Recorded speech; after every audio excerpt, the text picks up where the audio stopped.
1er mai 1941. Staline, le maître incontesté de l'immense empire soviétique, assiste au traditionnel défilé de la fête du travail. Un détail saisissant marque ces festivités. Parmi les invités les plus prestigieux, la présence d'uniformes nazis.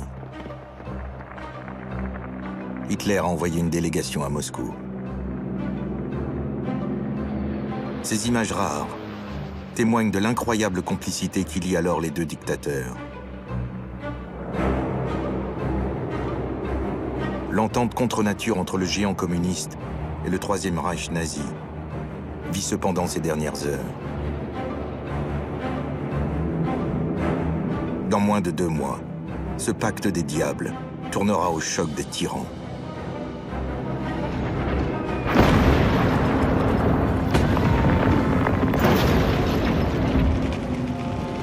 Hitler et Staline se feront face dans le plus meurtrier conflit de l'histoire, au prix de 30 millions de morts. Un seul en sortira vainqueur. Leur alliance avait sidéré le monde. Leur affrontement le changera à jamais.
« 30 janvier 1933.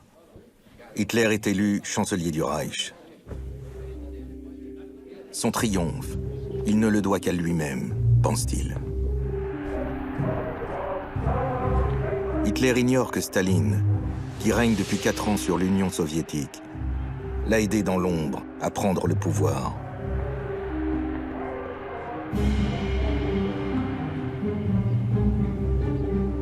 Le maître du Kremlin préfère une Allemagne fasciste à une Europe démocratique soudée contre lui. En interdisant aux communistes allemands de s'allier avec la gauche aux élections de 1933, il était conscient de favoriser la prise du pouvoir par Hitler. Staline joue avec le feu. Il n'a pas lu Mein Kampf, le programme idéologique du Führer, publié en 1925. Hitler y détaille pourtant son projet d'anéantir l'URSS, afin de coloniser son territoire.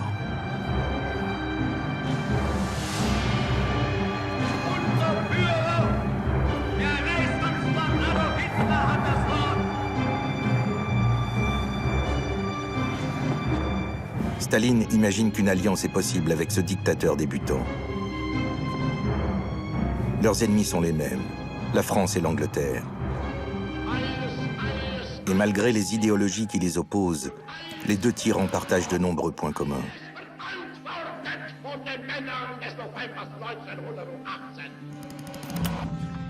Choyés par des mères aimantes, élevés dans la détestation du père, ils ont grandi dans les milieux les plus modestes de la petite bourgeoisie. Ce sont 2 autodidactes qui ont fait leurs armes dans le coup de poing et l'agitation de rue. Leur vocation, Hitler la trouve dans la boucherie de 14-18. Staline, dans la révolution de 1917. Tous deux sont de véritables chefs de gang, qui ont verrouillé leur dictature en plaçant leurs hommes aux postes clés du pouvoir.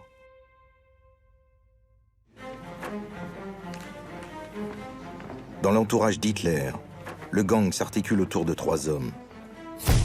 Heinrich Himmler, le bras policier du régime. Féru de mysticisme, cet ancien éleveur de poulets a pris la tête de la SS, la garde rapprochée de Hitler. Joseph Goebbels, dit le boiteux, en raison de son pied beau, et l'intellectuel de la bande. Écrivain raté, dont les manuscrits ont été refusés par les éditeurs berlinois. Il dirige la propagande du régime. Hermann Göring, un héros de la Première Guerre mondiale, connu pour ses faits d'armes comme pilote de la Luftwaffe. Mondain et cocaïnomane, ministre sans portefeuille, il a créé la Gestapo dès la prise de pouvoir d'Hitler.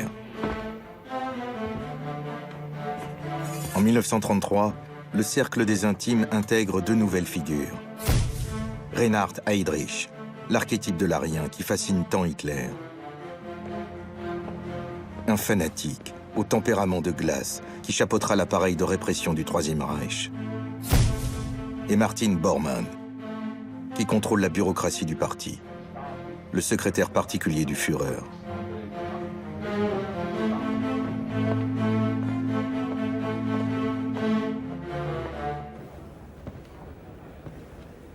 Chez Staline, le gang est à géométrie variable.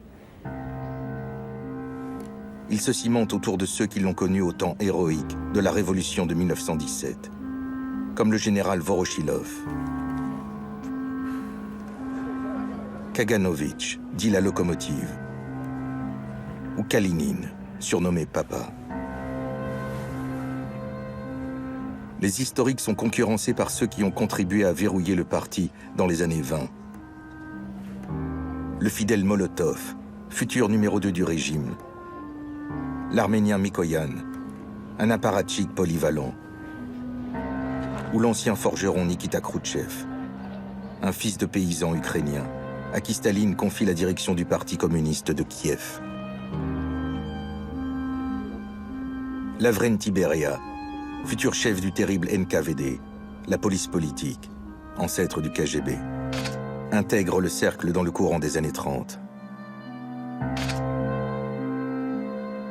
Ce sont tous des criminels de masse, responsables de l'extermination par la famine de 2 à 5 millions de paysans ukrainiens au début des années 30, et des purges incessantes qui marquent le règne de Staline.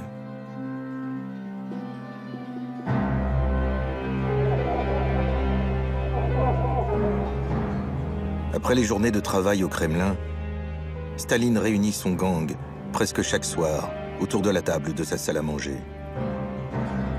Les porte-flingues rivalisent de bons mots et de grossièreté pour amuser le tyran qui n'est pas en reste. Il règne ici un esprit de franche camaraderie, électrisé par la vodka.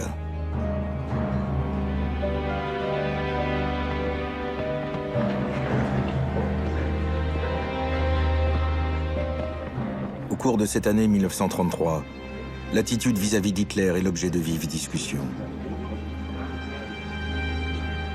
Les membres du gang s'inquiètent de son anticommunisme et de son militarisme affiché. Si Hitler représente une menace, rétorque Staline, quoi de mieux que de s'allier avec lui pour la neutraliser? Un accord avec Hitler leur permettrait aussi de faire front contre la France et l'Angleterre, leurs ennemis communs. Hitler vient de prendre le pouvoir quand Staline dépêche en secret des émissaires à Berlin pour entrer en contact avec lui. Ces tentatives se soldent par un échec. Pour l'heure, Hitler refuse toute relation avec Staline. Il y a plus important.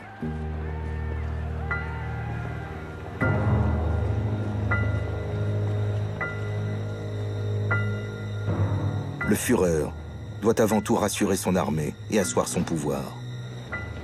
Pour cela, il lui faut se débarrasser des SA, l'organisation paramilitaire qui lui fut si utile pour parvenir au pouvoir. C'est la nuit des longs couteaux. Le 30 juin 1934, Hitler ordonne le meurtre systématique des SA. Leur chef, Ernst Röhm, l'un des tout premiers fidèles du Führer, n'est pas épargné. La purge s'étend sur plusieurs jours. Elle se solde par des centaines de morts.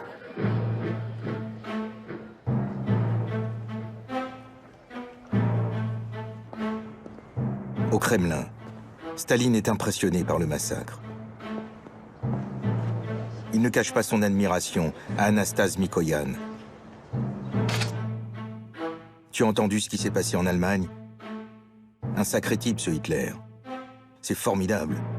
Ça demande du savoir-faire. Staline a reconnu en Hitler un dirigeant à sa mesure, les deux hommes n'ayant foi qu'en la terreur.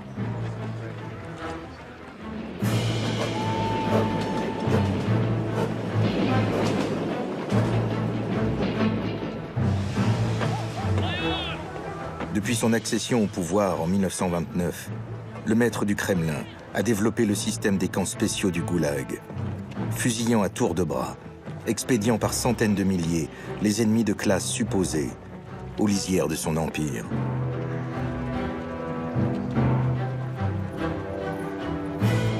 Le Goulag est une source d'inspiration pour Hitler. Il commente: Staline est mon chouchou. Si comme Moscou j'avais une spacieuse Sibérie à ma disposition, alors je n'aurais pas besoin de camps de concentration. Qui en ce monde parle des millions de victimes du bolchevisme?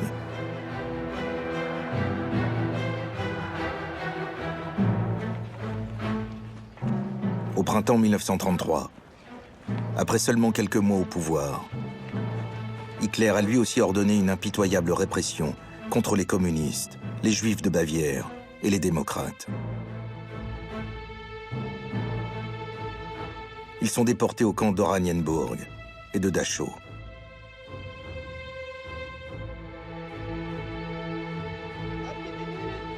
L'entourage de Staline s'émeut de cette répression qui anéantit le Parti communiste allemand. Staline balaye ses objections. Il est prêt à sacrifier les communistes allemands pour une alliance avec Hitler.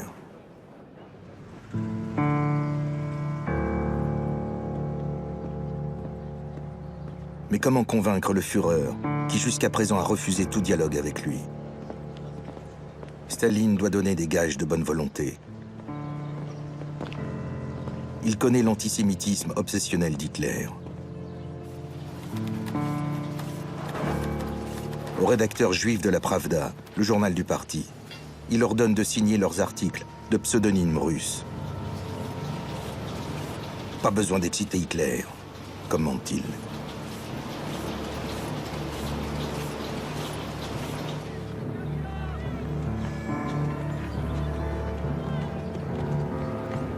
Cela ne sera d'aucune utilité. En 1936, malgré de nouvelles tentatives de rapprochement initiées par Staline, Hitler ne veut rien entendre.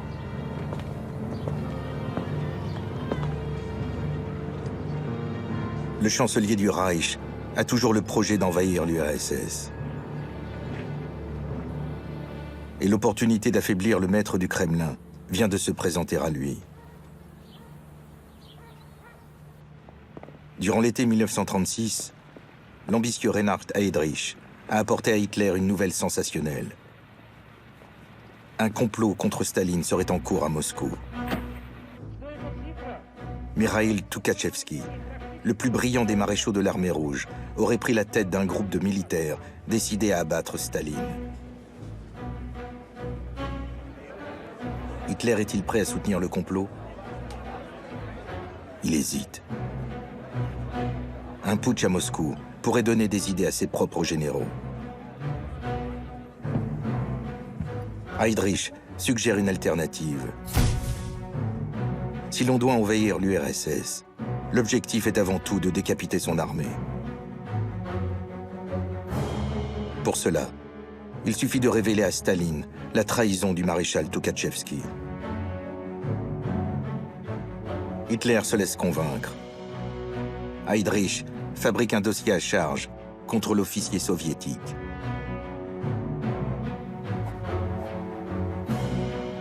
Le dossier revient par des voies détournées sur le bureau de Staline. Mais ce dernier n'est pas surpris. Il sait très bien que le complot est une fiction.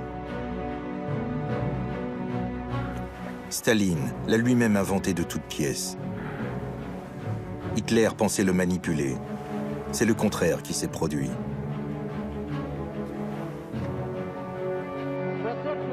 En réalité, Staline voulait la tête de Toukhatchevski.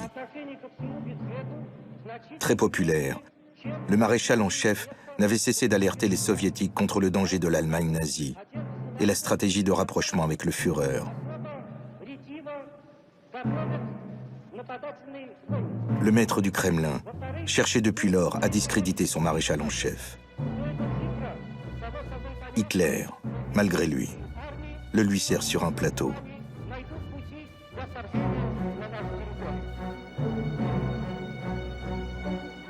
Toukhatchevski est arrêté et exécuté le 12 juin 1937.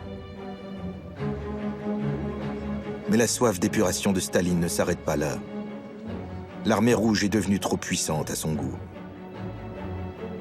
Près de 40 000 militaires, également accusés d'espionnage à la solde de puissances étrangères, subiront le même sort que Toukhatchevski.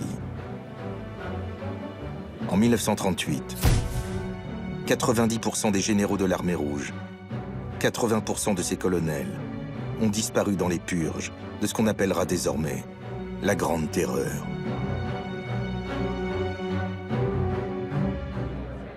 S'il s'attendait à voir des têtes tomber, Hitler est surpris par l'ampleur de la répression qui décime l'armée de Staline. Devant sa garde rapprochée, il déclare « Staline a probablement le cerveau fêlé.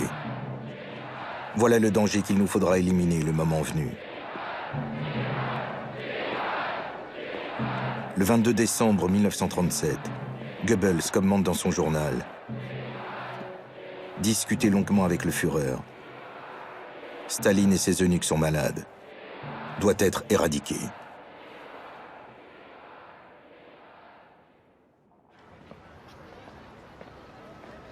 Mais l'invasion de l'URSS n'est pas encore à l'ordre du jour. La priorité d'Hitler, sa grande obsession, c'est les Juifs. Les lois raciales de Nuremberg les ont déjà exclus de la société. S'il songeait depuis 1924 à expulser le demi-million de Juifs de nationalité allemande, Hitler envisage désormais une solution plus radicale. L'extermination des Juifs d'Europe.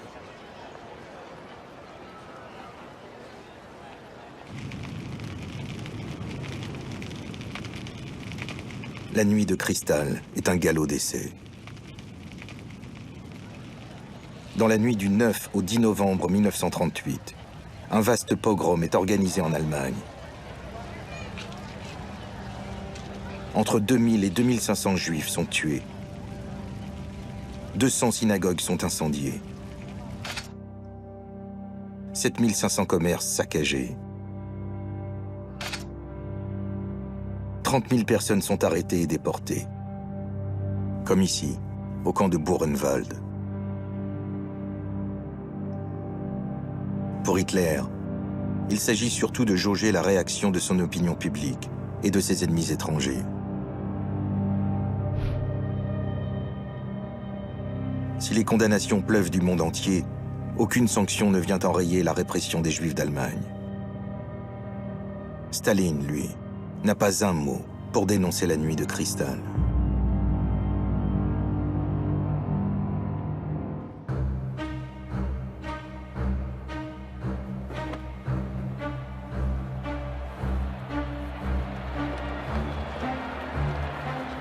À la fin des années 30, les deux dictateurs ont fait table rase de toute opposition. Leur emblème pavoise les avenues et les édifices. Leurs portraits s'affichent partout.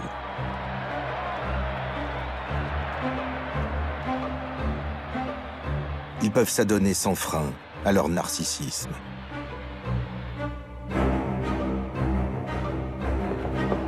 Hitler, peintre raté, se targue d'être un esthète. Il se passionne pour le classicisme antique et l'architecture. Pour lui, l'art contemporain est forcément juif et dégénéré.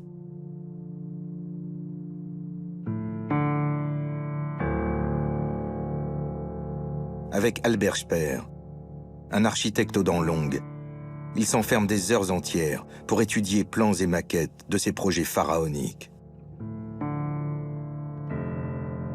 Transformer Berlin. Voilà son plus grand projet. Germania, souffle-t-il à l'architecte. La capitale d'un grand Reich, destiné à rayonner 1000 ans sur le monde, sera seulement comparable à l'ancienne Égypte, à Babylone et à Rome. Hitler fournit à Speer des croquis qu'il a lui-même dessinés, notamment celui d'un gigantesque panthéon, surmonté d'une coupole de 274 mètres. À Speer de faire en sorte, en dépit de grossiers défauts d'architecture, que ses rêves deviennent réalité.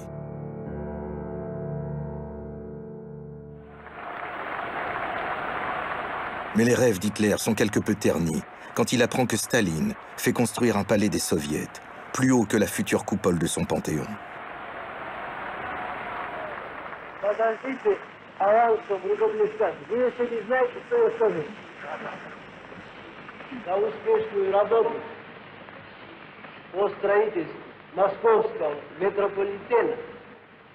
Comme Hitler, le dictateur soviétique est saisi par la folie des grandeurs. Lui aussi veut transformer sa capitale. Les simulations confectionnées par les architectes du régime dévoilent une cité futuriste digne du métropolis de Fritz Lang.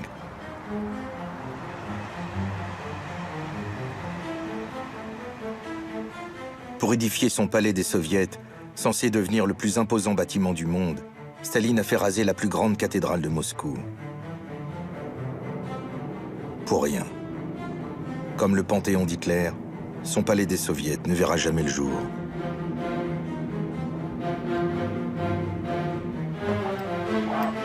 À Berlin, Hitler prend de vitesse son homologue soviétique. Auprès de l'architecte Albert Speer, il se plaint de l'exiguïté de la chancellerie du Reich. Hitler veut un palais plus impressionnant que le Kremlin. J'ai besoin de grands salons pour en imposer aux potentats étrangers, surtout aux plus petits. Le coût de l'opération m'est égal, mais ça doit aller très vite, et malgré cela, être du solide.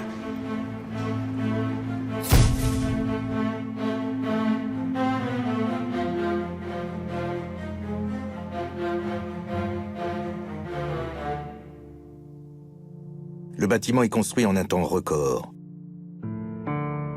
4000 ouvriers ont travaillé nuit et jour sur le chantier.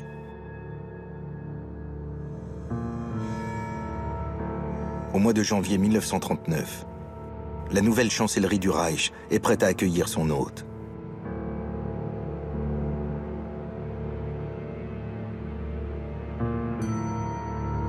Tout y est surdimensionné. Les portes sont 3 fois plus hautes que dans un édifice de taille rationnelle.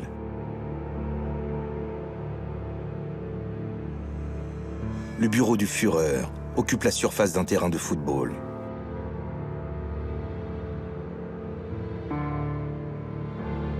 La pompe qui entoure le pouvoir d'Hitler s'accorde parfaitement avec son atmosphère glaciale. Un symbole de sa tyrannie.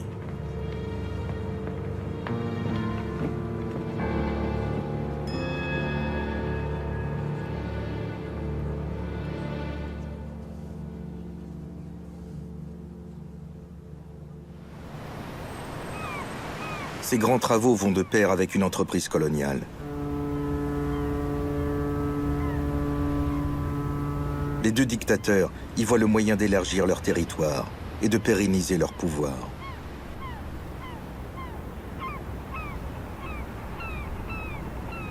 Staline exploite les détenus du goulag pour coloniser les régions les plus hostiles de son empire et en extraire les richesses. La Sibérie orientale notamment regorge des plus importantes réserves d'or et d'étain au monde.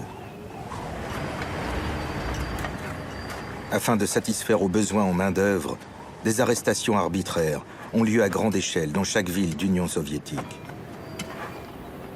Les prisonniers sont déportés aux confins de la Russie pour y être réduits en esclavage.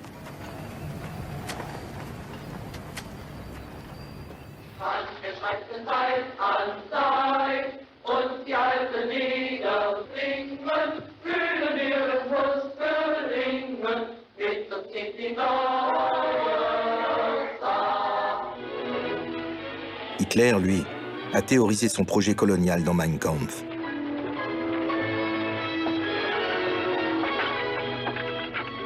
Le Lebensraum, l'espace vital, s'implantera sur les ruines de l'Union soviétique, comme l'illustrent ces images de propagande.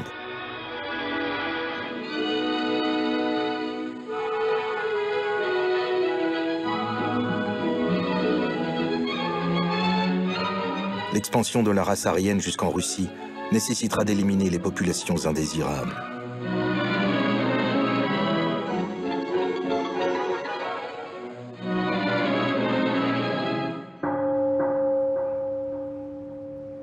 Quant aux grands travaux entrepris par Staline à Moscou, Hitler jure d'y mettre un terme en faisant d'une pierre deux coups. Quand nous envahirons l'URSS, confie-t-il à ses sbires, c'en sera fini de leur construction.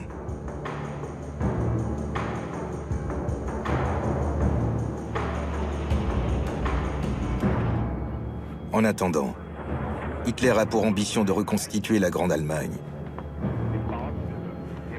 Il lorgne du côté des Sudètes, une région de Tchécoslovaquie majoritairement peuplée d'Allemands.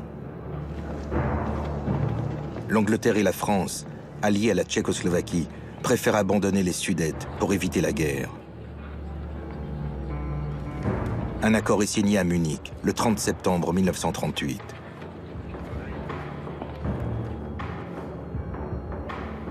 Staline n'a même pas été convié aux négociations.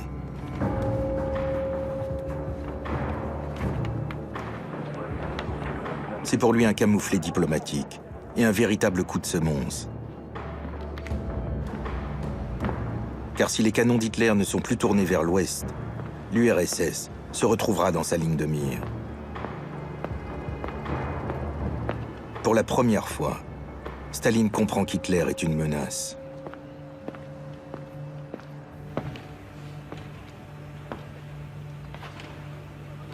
Dix ans après sa parution, il s'est enfin décidé à faire traduire Mein Kampf. Il ne peut plus ignorer le projet nazi de colonisation de l'URSS. Et pour l'empêcher, il doit trouver un terrain d'entente avec Hitler.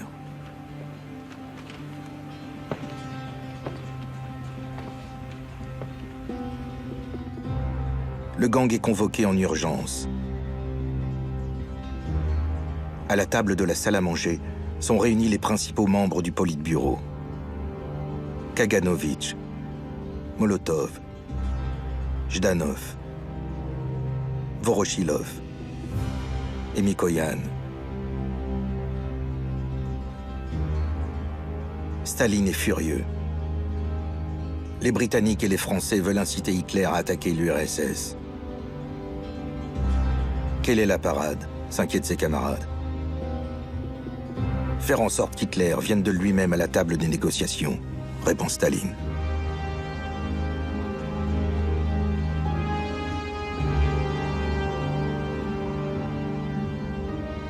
Certains se risquent à émettre des objections. La discussion est vive.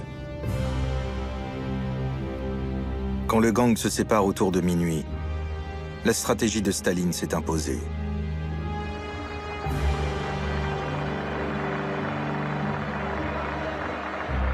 Le 10 mars 1939, Staline flatte Hitler à la surprise générale devant le 18e congrès du Parti communiste.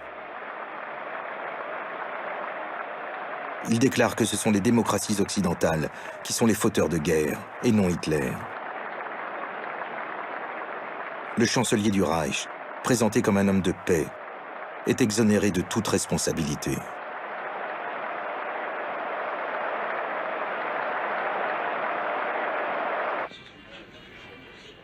Depuis Berlin, Ribbentrop, le ministre des Affaires étrangères allemand, a entendu Staline.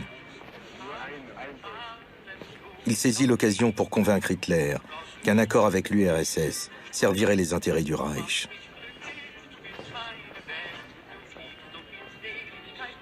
Pour une fois, Hitler tend l'oreille. Il veut faire main basse au plus vite sur la Pologne, qu'il sait également convoité par Staline. Un pacte de non-agression avec l'URSS permettrait aux deux tyrans de se partager le pays. Tâtons le terrain et voyons où cela nous mène, déclare-t-il.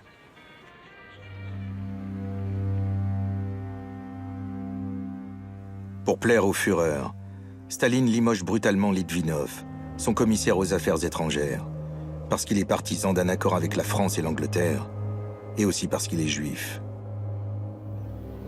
Molotov est nommé à sa place. Staline lui conseille d'emblée d'aller plus loin. Tu dois débarrasser ton commissariat de tous ces juifs. Nettoie-moi cette synagogue. À l'été 1939, après 6 ans de tractations infructueuses, Staline voit ses efforts récompensés. Le contact entre les deux tyrans est enfin établi.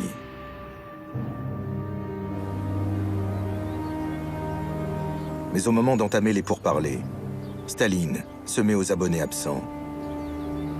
Pour une fois, il est en position de force et il en profite.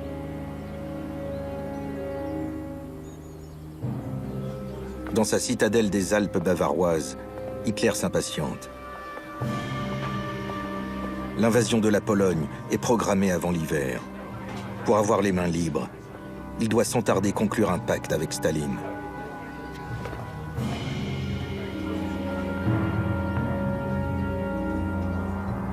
Le 20 août 1939, Hitler, excédé, télégraphie un message personnel à son homologue soviétique. Il le somme de recevoir Ribbentrop.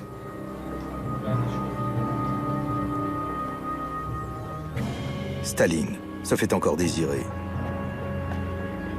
Il attend le jour suivant pour faire savoir à Hitler qu'il accepte la rencontre.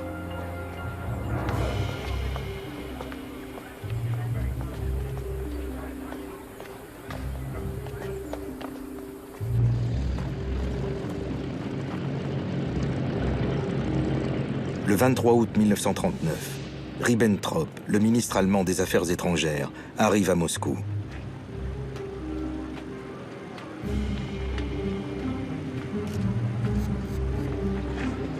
Au Kremlin, à part Molotov, personne n'est au courant. Pour faire diversion, Staline a organisé une chasse aux canards, à laquelle participent les autres membres du gang.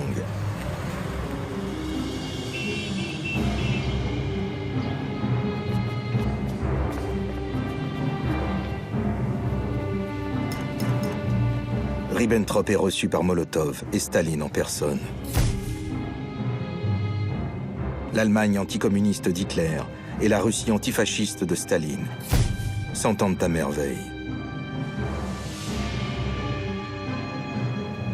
Le pacte de non-agression est signé en un temps record. Mais surtout, il contient un protocole secret. Après l'invasion de la Pologne, programmée par Hitler, les deux dictateurs se partageront le territoire. Staline obtenant aussi de faire main basse sur les pays baltes. L'accord conclu, on débouche le champagne et la vodka. Staline lève son verre et dit « Je bois à la santé du Führer. C'est un homme formidable. Pendant des années, nous nous sommes versés l'un sur l'autre des seaux d'ordures. Il faut préparer progressivement l'opinion au changement que ce traité suscite dans nos relations. » Quand Ribbentrop s'apprête à partir, il le prend à part et lui glisse à l'oreille « Je vous donne ma parole, que l'Union soviétique ne trompera pas son partenaire. » Pour son entourage, qui découvre la nouvelle après coup, c'est la douche froide. Comment ? Nous serions donc alliés à l'ennemi fasciste ? Ce n'est qu'un jeu à qui mettra l'autre dans sa manche, assure Staline. Je sais ce qu'Hitler mijote. Il pense qu'il m'a eu, mais c'est moi qui l'ai embobiné. Vous verrez, nous réussirons à éviter la guerre pendant encore un bon bout de temps. Au Berghof, on sabre aussi le champagne. Sur la terrasse, la cour admire le soleil s'embraser derrière les montagnes autrichiennes. Un décor digne du crépuscule des dieux, fait remarquer Speer. On dirait un grand bain de sang, ajoute Hitler. Puis se tournant vers Goebbels, il dit « Cette fois, nous ne conclurons pas sans violence. » Une chose néanmoins tracasse Hitler. La rumeur court que Staline serait juif. C'est pourquoi il a demandé à Ribbentrop des clichés pris au cours de la rencontre. Hitler examine longuement le visage de Staline, particulièrement les lobes de ses oreilles, un prétendu marqueur de la race juive. Ils ne sont pas soudés comme chez les juifs, constate-t-il. Hitler est rassuré, peut-être même charmé par son ennemi de toujours. Ce Staline est une belle brute, déclare-t-il. Mais il faut reconnaître que c'est un diable d'homme.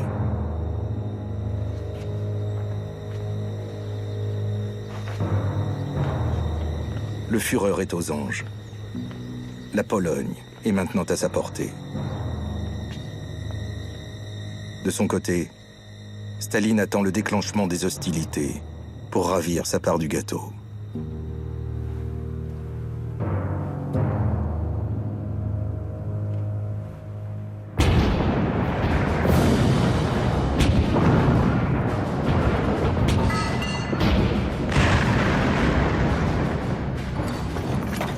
Le 1er septembre 1939, la Wehrmacht entre en Pologne. Hitler a finalement trahi les accords de Munich. Cette fois, la France et la Grande-Bretagne ne lâcheront pas leur allié polonais et déclarent la guerre à l'Allemagne. C'est le début de la Seconde Guerre mondiale.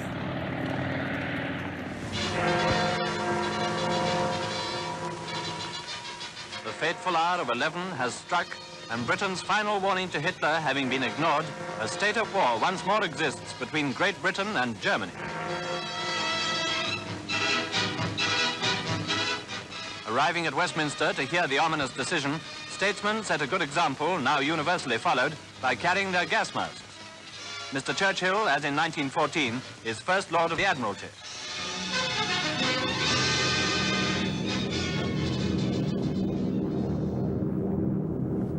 Hitler est ébranlé. Il n'avait pas prévu une telle réaction de la France et de la Grande-Bretagne. Il faudra sérieusement s'occuper d'eux, les mettre à genoux. Pour Staline, c'est la validation de sa stratégie. Une alliance avec Hitler contre les démocraties. Staline respecte à la lettre les accords signés. Il fournit les matières premières exigées par l'Allemagne, mais pas seulement. L'une des clauses du pacte germano-soviétique prévoyait que les Allemands partis en URSS pour fuir le nazisme soient renvoyés en Allemagne. Les Soviétiques auraient livré 60 000 ressortissants du Reich, principalement juifs, alors qu'Hitler n'en réclamait que 20 000. De retour en Allemagne, tous seront exécutés. Le Führer découvre même un article qui lui est favorable, dans les pages du quotidien soviétique Izvestia. Staline l'aurait-il écrit de sa main? En tout cas, commande Goebbels, jusqu'ici les Russes ont tenu toutes leurs promesses.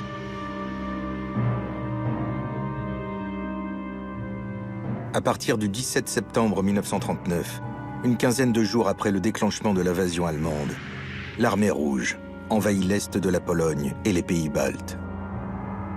Vaincue, la Pologne est bientôt dépecée, pillée, massacrée.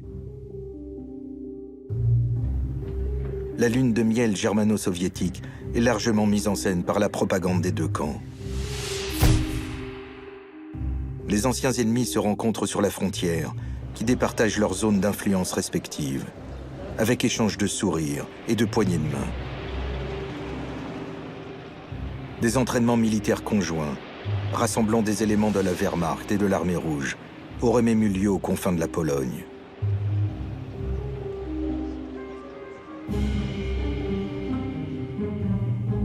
Le 21 décembre 1939, comme la Pravda s'en fait l'écho, Hitler présente ses vœux à son partenaire soviétique pour son 60e anniversaire.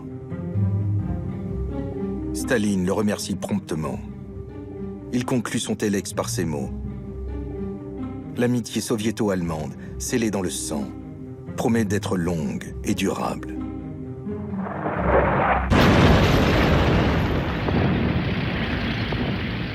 Le 10 mai 1940, Hitler attaque la France.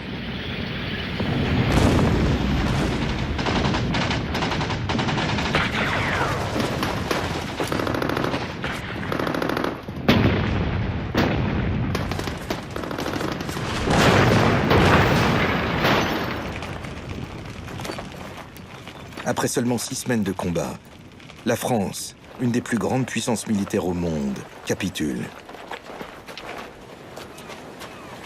Staline s'inquiète. Tant que l'armée allemande était occupée à l'ouest, l'URSS était à l'abri. Une victoire aussi rapide sur la France pourrait encourager Hitler à porter de nouveau le regard à l'est et à l'attaquer.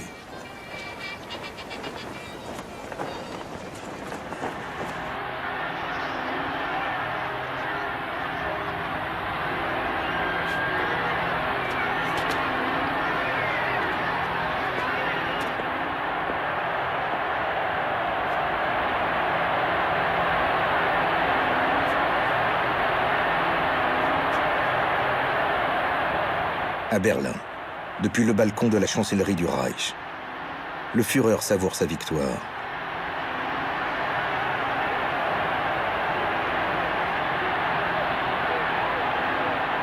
L'Angleterre n'a pas capitulé.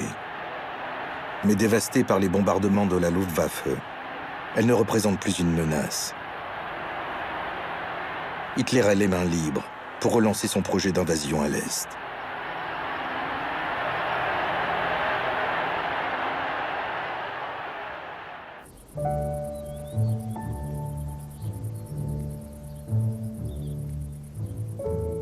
Au printemps 1941, Hitler est de retour au Berghof, loin des champs de bataille. La petite société des dirigeants nazis l'a rejoint, avec femmes et enfants.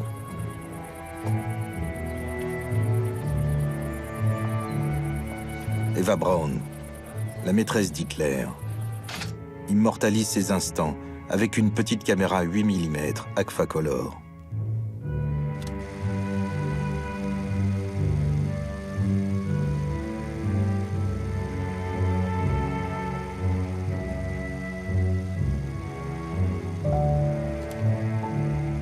Le Führer prend volontiers la pose avec Blondie, son berger allemand, mais refuse d'être filmé en compagnie de son chien préféré, un Scottish Terrier noir, qui convient mieux aux dames de compagnie qu'à un homme de sa position. Je ne peux pas me permettre d'apparaître en public avec un chien autre qu'un chien loup. Du sublime au grotesque, il n'y a qu'un pas, se justifie-t-il.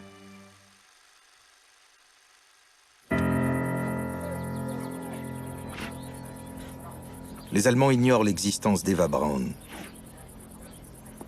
Hitler entretient farouchement l'image d'un homme seul, dévoué à son pays, à sa mission. S'il apprécie le corps athlétique d'Eva Braun, il la maintient dans un rôle ornemental et méprise son intelligence.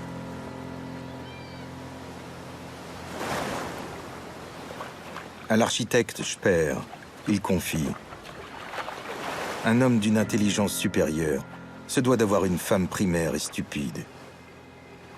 Imaginez que par-dessus le marché, j'ai une femme qui se mêle de mes affaires. Le Führer s'est malgré tout attaché à sa maîtresse, sans parvenir à l'aimer.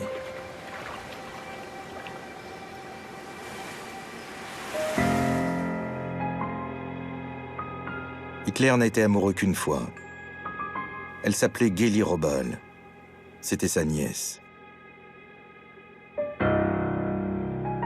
À la fin des années 20, alors qu'elle n'était qu'une adolescente, il s'affichait volontiers avec elle.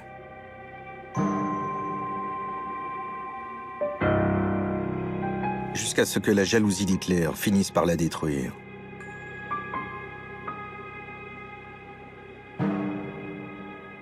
Séquestrée dans son appartement, elle plonge dans la dépression.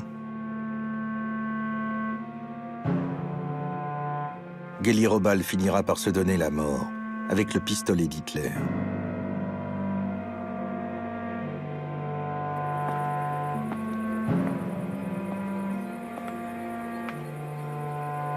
Ce soir-là, sur la terrasse du Berghof, Hitler pense-t-il au lien qui l'unit dans le deuil à Staline.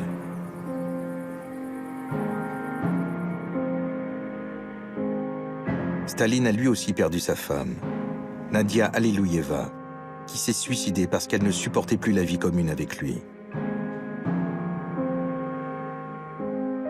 Gélie est morte en 1931, Nadia en 1932.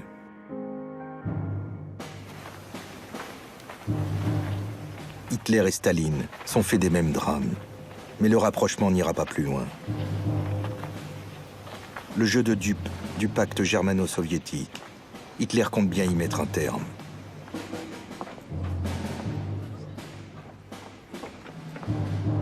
Le 30 mars 1941, devant les chefs d'armée du Reich, Hitler a dit « Le pacte conclu initialement avec la Russie ne peut justifier aucune réserve morale sur le fait d'attaquer. Staline l'a signé dans le but de pousser l'Allemagne à la guerre et pour nous tomber dessus avec son bolchevisme quand nous serons saignés à blanc. La possibilité existe maintenant d'abattre la Russie. Ce serait un crime contre le futur du peuple allemand si je ne saisissais pas l'opportunité. »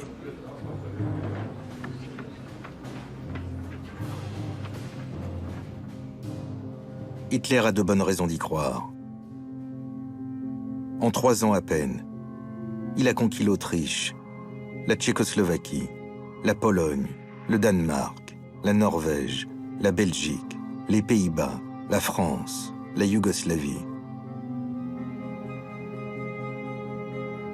Il ne doute pas un instant de sa capacité à écraser l'URSS, qu'il convoite depuis les années 20. Staline, lui, a fait le pari d'une paix durable avec Hitler. Le réveil sera d'autant plus rude.